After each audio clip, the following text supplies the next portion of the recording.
শ্রীপুরের পূর্ব অংশ বাবুরবাজারের উত্তর পাশে ব্যাপক আকারে নদী ভাঙ্গন হচ্ছে। যে জায়গাটিতে দাঁড়িয়ে আছি এখান থেকে প্রায় 1000 ফিট পূর্বে নদী ছিল 1 বছর আগেও। প্রতিনিয়ত ফসলি জমি ঘরবাড়ি সব হারিয়ে যাচ্ছে। এলাকার মানুষগুলো নিঃস্ব হয়ে যাচ্ছে।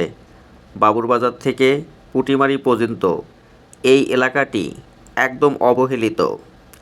অনেকবার সাংবাদিক সম্মেলন করা হয়েছে, পানি উন্নয়ন বোর্ডে আমরা বিক্ষোভ করেছি, তাদেরকে জানানো হয়েছে। শুধু বলে কাজ শুরু হবে, কাজ হচ্ছে, এভাবেই চলছে। যাদের জমিগুলো ভেঙে যাচ্ছে তাদের যেন কলিজা ভেঙে যাচ্ছে। কিন্তু পানি উন্নয়ন বোর্ডের কর্মকর্তারা এসি রুমে থাকে, তারা কৃষকের দুঃখ বঞ্চনা কীভাবে বুঝবে? এখন এই বন্যার আগেই এখানে নদী শাসনের কাজ করা খুবই জরুরি হয়ে পড়েছে। এখন এখানে আমার 3টি জমি ভেঙে যাচ্ছে। নদী পাড়ে এসে নিজের মাথা আর ঠিক নেই, হতাশায় দিন যাচ্ছে। এখনই যদি পদক্ষেপ নেওয়া যায় তাহলে হয়তোবা জমির শেষ কিনারাটুকু রক্ষা পাবে, কিন্তু তারও কোনো নিশ্চয়তা নেই। পানি উন্নয়ন বোর্ড লোকজন আসে, শুধু ভিডিও করে তারা দেখে যায়। আচ্ছা, সবার কাছে একটা প্রশ্ন, নদী শাসনের কাজ শুকনো মৌসুমে কেন করা হয় না? বন্যার সময় লোক দেখানোর জন্য কিছু জিও ব্যাগ ফেলানো হয়, যা অতি সামান্য। যদি শুকনো মৌসুমে সুন্দরভাবে কাজ করা যায় তাহলে কাজের স্থায়িত্ব বাড়ে। যে জায়গাটিতে মানুষ বসে আছে এই জায়গাটির মধ্যেও জিও ব্যাগ ফেলানো হয়েছিল, একটা জিও ব্যাগ খুঁজে পাওয়া যাবে না।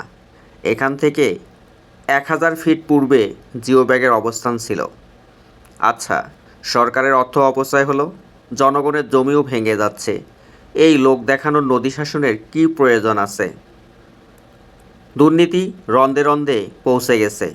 আচ্ছা, একই জায়গায় কতবার বরাদ্দ হচ্ছে? রাষ্ট্রের অর্থ অপচয় হচ্ছে, জনগণের হতাশাও বৃদ্ধি পাচ্ছে।